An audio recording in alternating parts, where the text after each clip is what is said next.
أرضي بانهايو أرضي بانهايو وبحي ودن كانهايو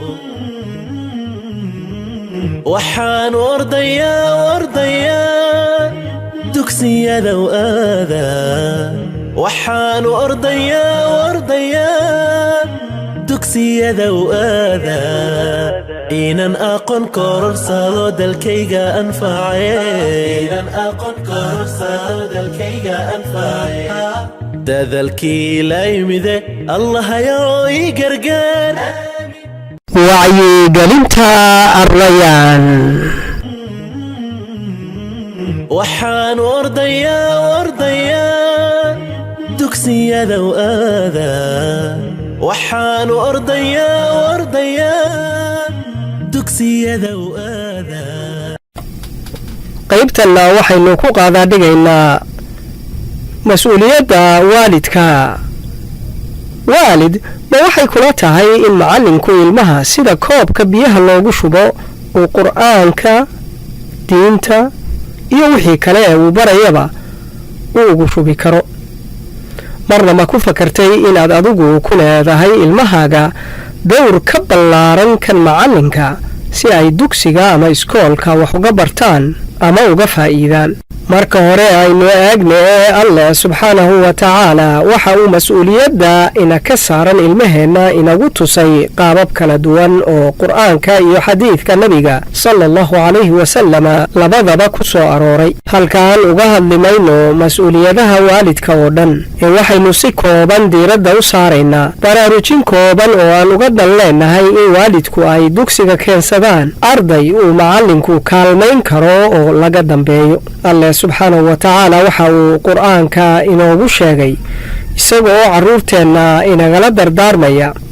yuusikumullahu fi awlaadikum ayadu dhaxal haba ka hadlayso laakiin waa caam oo Allah subhanahu wa ta'ala wuxuu inoo dardaarmayaa caruurteena wanaag ayuu inoo ku dardaarmayaa dhan walba oo fiican ayuu inoo ku dardaarmayaa nabigeenuna sallallahu alayhi wa sallam waa kii xadiidkii saxiixa ahaa ee Bukhari iyo Muslim ba ay soo saareen inuu ku cadeeyay ala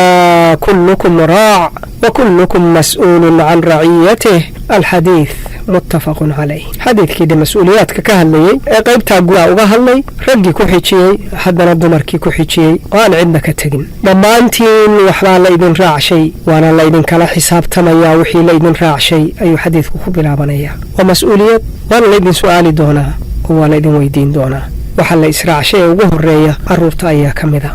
الله سبحانه وتعالى وحونا أمري إن أمرنا إلي صلاة توسيان أو أوغان وأولي با كل صبر تنو إلى أي سيد الربي وكفليان الله وحويري وأمر أهلك بالصلاة واصطبر عليها فر أمر أهلك صلاة كلنا صبرتن تا معنى هذا وإن مسؤوليات دو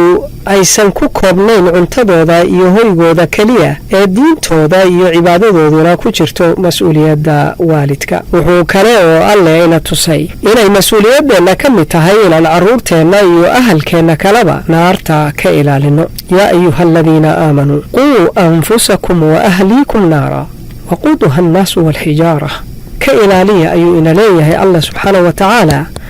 أهلكينا نفتينا إيا أهلكينا با naartaas taasi waa boorin in aan xisaabta tarbiyayntooda ku darsano in la inaga rabo inaynu naarta ka badbaadino si cad ayayna aayaddu inoogu cadaynaysaa Allah subhanahu wa ta'ala wuxuu adoomadiisa wanaagsan ee toosan ku amaanay inay yihiin kuwa u duceeya ilmahooda oo ay yiraahdaan ربنا هب لنا من أزواجنا وذرياتنا قرة أعين وجعلنا للمتقين إماما ربيو حاسس كياغا يعرور تيادابا كوو إشو كو قبوستو وأي كو فرحدو لوغا ييل نغانا ديك كوو دادك متاقين تاهي أي كو دايدان ووح وناكسن لوغا دايدو أما أي مو النقضة وأي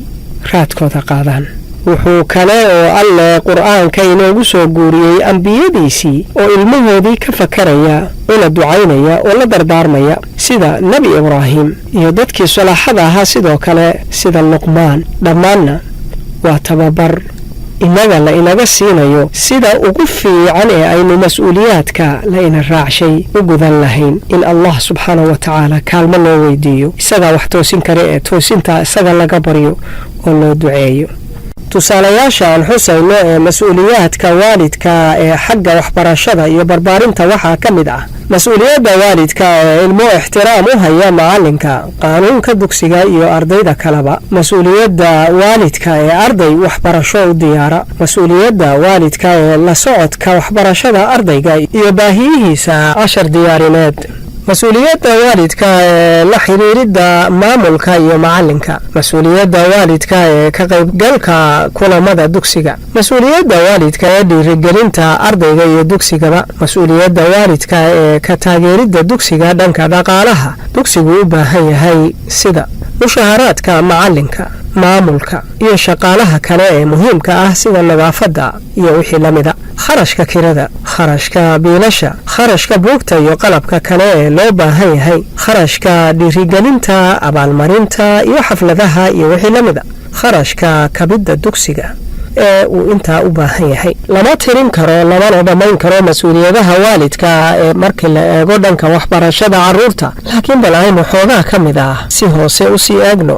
mas-uuliyadda waalid wanaag looga dayan karo leh haddii waalidku diin ahaan iyo dhaqan ahaanba fiican yihiin waxay ilmahoodu ka faa'iidaan ku dayasho fiican oo ay uga daydaan wanaaggaas ama xag rabbi ayuuba wanaagoodaasi ilmaha wax uga taraa ta waalidku haba dhinteene waad wada xusuusantihiin aayaddii qur'aanka ahayd ee allah subxaanahu wa tacaala uu ku cileeyey wanaaggii uu u galay ilmaha yaryarka ah ee aabbayaashood waa hore socdeen markii uu yidhi wa kaana abuuhumaa saalixa aabbahood wuxuu ahaa mid wanaagsan oo alle wanaaggii waalidka dartiis ayuu ilmahaas ku xifdiyey sida aayaddaasba ay caddaysay waalidkaas dhintay ayaa ilmahoodii oo aan qaangaarin alle maalkoodii ugu xifdiyey in waalidkood ay wanaagsanaayeen awgeed wanaagga lagaaga dayan karo waxaa ka mid ah inaadan sabab ugu noqon in ilmahaagu ku koro cuqdaduu kuugu qaado inaad ka mamnuucday inuu waalidkiisii kale ee kula dhalay aad u diiday inay dowr ku yeeshaan ma dareemi kartid dareenka uu dareemayo mar kasta oo uu arko ilmo isaga oo kale ah oo aabbahood ama hooyadood ay kolkoolinayso iyana aysan haysan oo ay og yihiin inaad adigu sabab u tahay arrintaas ilmahaaga marna ha tusin dhaqan qoyseed xun oo ka ilaali inaad waalidkiisa kale kula muranto hortiisa kula caytanto kula dagaalanto ama isagoo maqan ku horxamato oo xumaantiisa ama xumaanteeda ka sheekayso haddaad timir beerato timir baa kuu soo bixi haddaadse geed qodax le beerato geed qodax leh ayaa kuu soo bixi waa inaad ilmahaaga dhartood wax badan ugu sabartaa una wanaajisa dhan kale mas-uuliyadda ilaalinta ilmaha ee waxbarashada iyo tarbiyeyntooda la xiriirta waalidku waa in ay ka ilaaliyaan waxa maskaxda ilmaha dhib u geysan kara sida xaddhaafka isticmaalka aaladaha casriga ah iyo shaashadahooda daawashada filimada leh naxdinta argagaxa cunfiga ama akhlaaqda xunbaa faafiya waxaasoo dhan si sahlan ayay uga fiirsan karaan telefoonka ay gacanta ku haystaan haddaan laga kontaroolin laga bannadin amaba lagaba qaadin aaladda qiso aad iiga qoslisay ayaa ahayd in hooyo daacad ah ay gabadheedu markay seexato ku arki jirtay nuur ka ifaya sariirteeda nin sheekh ah oo waaqica maanta fahansan ayay u tagtay oo u sheegtay nuurka gabadheeda ka ifa markay seexato inta qoslay ayuu ku yidhi gabadhu markay seexanayso teleefoonka ka qaad iyadii yaab iyo amakaag haddaba imise waalid ayaa aaminsan in ilmahoodu awliye yihiin oo aysan waxaas iyo waxaasi ka suurtogelin imisaa ka dacwoonaysa in wiilkii ama gabadhii ay reerkii ka go'een oo qol kaligood inay iska joogaan door bidaya markay dhowr iyo 10 gaareen waa da'de imise macallin baa arkay arday lagu keenay inuu waxbaro oo hurdo miiska kula dhacaya waalid waa lagama maarmaan inaad ilmahaaga ka ilaalin karto in ay markaad sariirta aado iyagu furtaan albaabka suuqa la isugu lagu keeno inta xun ee caalamiga ah. hubi inaan tv, kombyuutar ama aalad kale oo shaashad lihi qolkooda hurdada ool. hubi inaad ka qaado dhammaan telefoonada damiso aadna dhigato meel la isla wada og yahay oo aysan heli karin qaab ay u isticmaalaan intaad hurudo amaba aad ka maqan tahay. shaashadaha dhammaan dhig qolka fadhiga. qaanuunna ka deji ay cid kastaa hiraacdo, xitaa adiga. kuwa caqligooda kugu qancin doona in ay allaam u rabaan telefoonka ee haddaadan xirfad iyo xeelad kale oo aad ku maarayn karto u haynin, qol kasta saacad allaam leh u soo dhig. una sheeg saacadaas inay allaamkooda ku buuxsadaan. macnuhu maaha in laga xarimo in ilmuhu ay internet isticmaalaane, waa in la hubaa in waxa ay fiirsanayaan yihiin wax aamin ah, wakhtiga ay fiirsanayaanna uu yahay wakhti ku habboon. waalidku waa inay hubiyaan in ilmuhu heleen hurdo ku filan weliba hameenkii. halkan waxaad ku arki doontaan jaantuus muujinaya wakhtiga ay u aragto hay-ad qaran oo Maraykanka ayaa filayaa oo hurdada qaabilsani. waxay soo bandhigtay xadka ay u aragto inuu yahay hurdo oo loo baahan yahay iyadoo la fiirinayo da'da ilmaha. inta midabka jaalle xigeenka ah ku midabaysan wakhtiga ku jira ama waa wakhti yar ama waa mid aad u badan. buluuga khafiifka ahi wuxuu muujinayaa inta ugu yar ee macquulka ah ee qofka da'daasi seexan karo amaba inta ugu badan ee macquulka ah ee qofka da'daasi seexan karo. buluuga tikhda ah wuxuu muujinayaa saacadaha hurdo ee ku habboon da' kasta, waana midka la rabo in mar walba la laasimo. tusaale haddii aynu ka soo qaadanno, haddii ilmuhu ay jiraan 3 sano ilaa 5 sano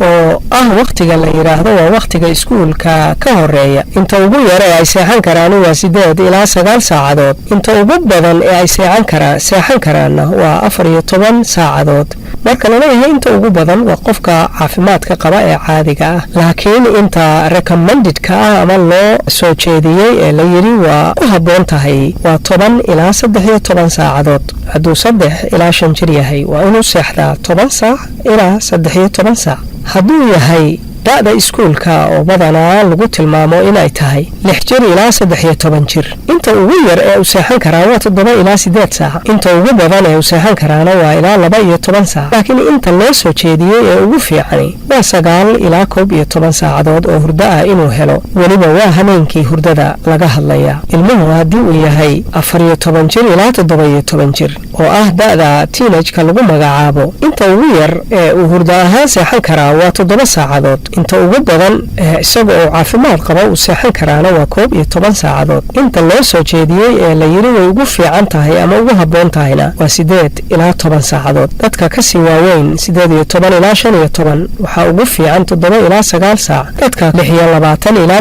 64 7 saac ilaa 9 saac ayaa iyagana loo soo jeediyey. dadka ka sii waaweyn waa okay haddii ay 7 ilaa 8 saac helaan. markuu ardaygu helo hurdadaas ayuu noqon karaa arday fasalka markii la keeno ka faa'iidaysan kara oo concentrationkiisa amaba focuska uu wax ku fahmaya uu noqon karo mid 100% xaadir ah. haddii uusan helinin mar walba waxaa gaaraya dhaawac, caajis ayaa ku soo daganaya. hurdo inuu la dhaco fasalka dhexdiisana waxba uma jirto. haddaba waa mas-uuliyadda waalidka in ay ilaaliyaan in ilmahoodu ay helaan hurdadaas caafimaadku ugu jiro.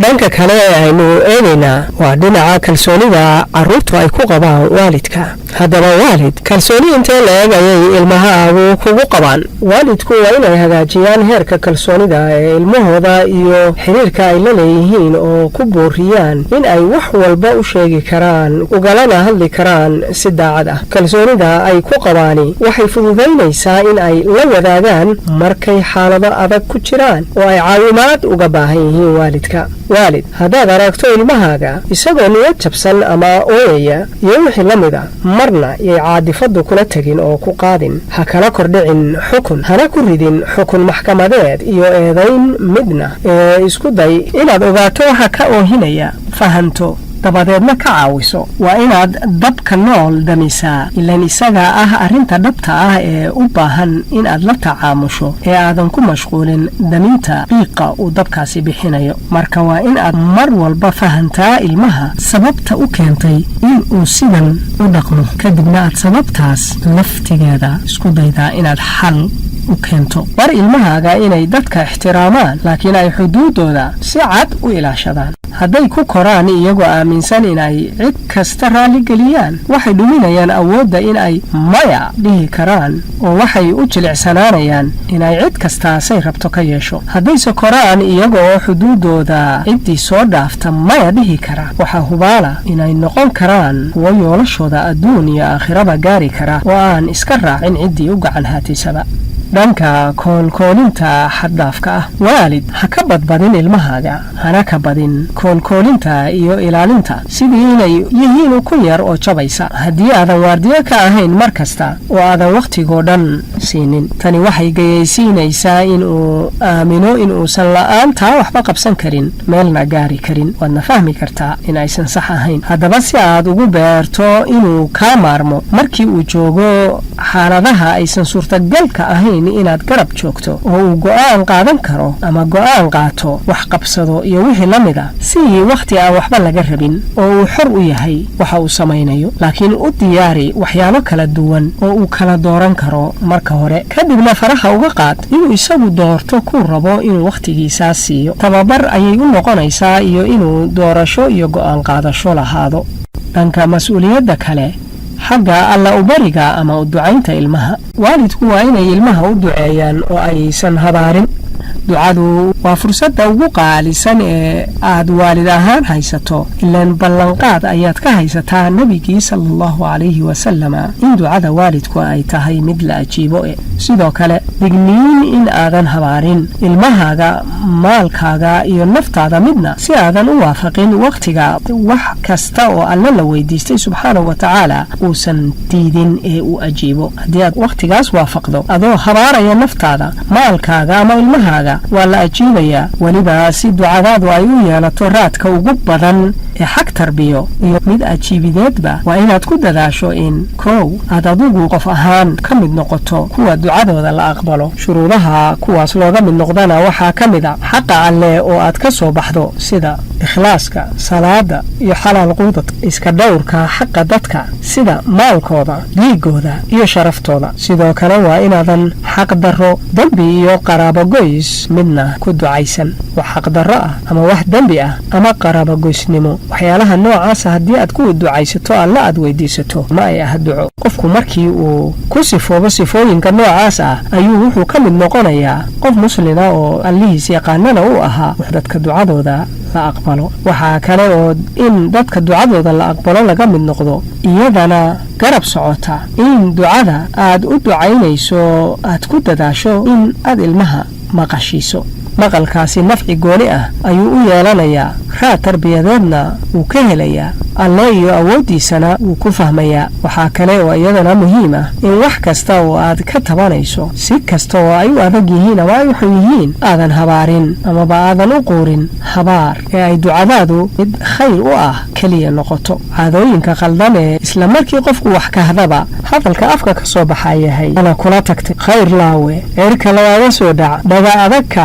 labada dhagood samku dhehe iyo wixii lamida. waxaasoo dhani waa duco haddii uu wakhtiga alle ducada aqbalo ku aadana waa loo aqbalayaa. bal ka waran haddaad marka adigu ilmahaagii sabab ugu noqoto inuusan weligiis khayr helin ama weligood baan khayr lagu arag soo kama fiicna inaad tiraahdo ilaahow ii hanuuni khayrka iigu dow caafimaad iisii u dembi dhaaf ii dhow sharka iiga ilaali iyo wixii lamida. mas-uuliyadaha waalidka waxaa ka mid ah inay la socdaan cidda uu ilmahoodu la saaxiibayo. maxaa yeelay saaxiibku waa dhinaca saamaynta ka badan tan macallinka iyo waalidkaba ay ardayga uga timaado. nabiguna sallallahu calayhi wasalama wuxuu inoo sheegay in dhaqanka qofku uu mar kasta yahay dhaqanka cidda uu saaxiibka la yahay. sidaa awgeed waalidka waxaa saaran in ay ku dadaalaan in ay ilmaha ku tarbiyeeyaan iyaga oo yar in ay qofka ku doortaan wanaagiisa iyo khayrka uu falayo ayna wakhtiyada firaaqada ah la raadiyaan dad wanaagsan iyo meel wanaagsan intii ay shaneemo iyo wixii la mida u dhigi lahaayeen. masaajidda ayaa badana lagu eedeeyaa in aysan lahayn wax dhallinyarada soo jiidan kara laakiin waxaan ogahay in haddii la heli lahaa waalid diyaar u ah in ilmahoodu ay khadamaadka maaweelo iyo ciyaareed ee ay u baahan yihiin ka helaan masaajidka xaafadda oo maamulka wax la qabta in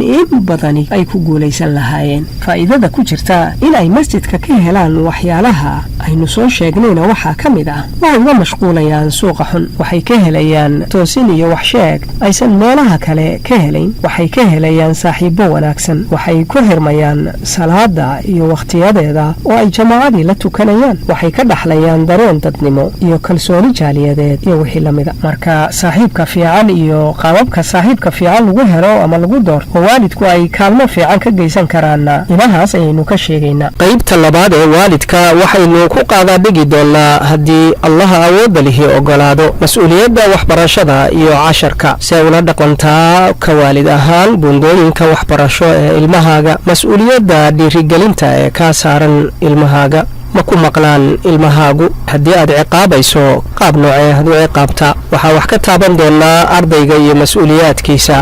marka waa qayb weyn oo xiise leh ee yay ku dhaafin iyaduna. wasalaamu calaykum waraxmatullaahi wabarakaatuh. أرضي بانهايو أرضي بانهايو وبحي ودن كانهايو وحان ورديا ورديا دكسي ذو آذان وحان ورديا ورديا دكسي ذو آذان إينان أقن كورسالو دالكيغا أنفعي إينان أقن كورسالو دالكيغا أنفعي دذلكي لا يمذي الله يروي قرقان